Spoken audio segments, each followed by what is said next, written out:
ओळखले का मला नाही ना? मी सावित्री ज्योतिबा फुले. माझा जन्म 3 जानेवारी नायगाव इथे झाला. माझ्या वडिलांचे नाव खंडोजी नुसे पाटील असे होते. माझा विवाह लहानपणीच झाला. आमच्या ज्योतिबांना शिक्षणाची भारी चौस. तेव्हाच्या काळीला मुलींना शिक्षणाची काहीच सोय नव्हती. मग आम्ही पुण्यामध्ये मुलींची पहिली शाळा बांधली. मुलींना शिकवण्यासाठी एक पण शिक्षिका नव्हत्या. मग ज्योतिबांनी मला घरी आई शिकवली. मग मी भारताची पहिली शिक्षिका झाली. मुलींनी शिका, मोठे व्हा, आपल्या देशाचे नाव मोठं करा. शिक्षण हे वाघिणीचं दूध आहे. शिक्षणाने जीवन बदलते, हीच माझी इच्छा. धन्यवाद.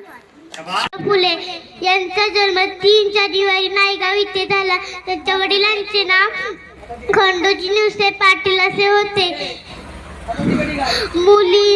पुण्यामध्ये मुलींची पहिली शाळा काढली, पण एक पण शिक्षिका नव्हती.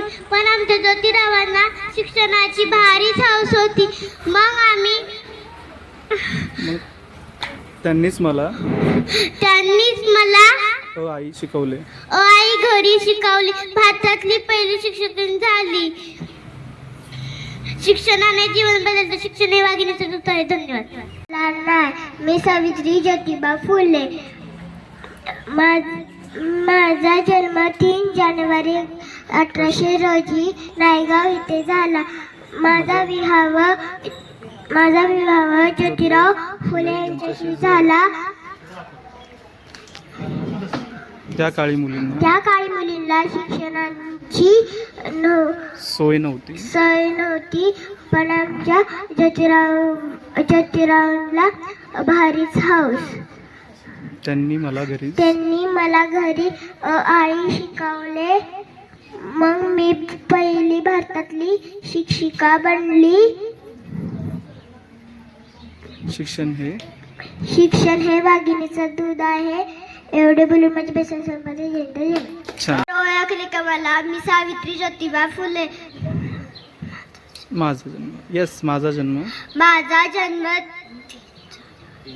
3 जानेवारीला नायगाव येथे झाला.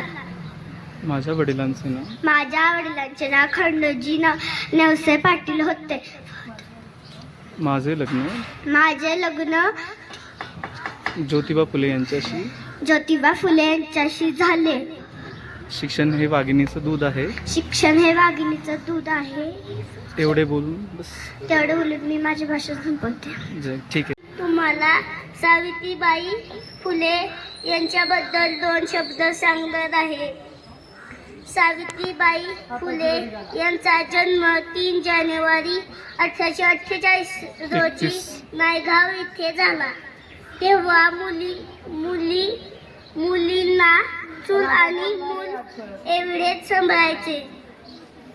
पण त्यांचे पती ज्योतिराव यांना शिक्षणाची भारीच आवड होती. मुलींची पहिली शाळा सावित्रीबाई फुले यांनी सुरू केली.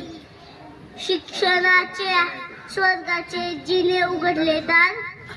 तीच सावित्री आज जगाची शिलेदार. स्त्रियांच्या शिक्षणाची खरी कैवारी सावित्री तुझ्यामुळे शिकते आज प्रत्येक नारी.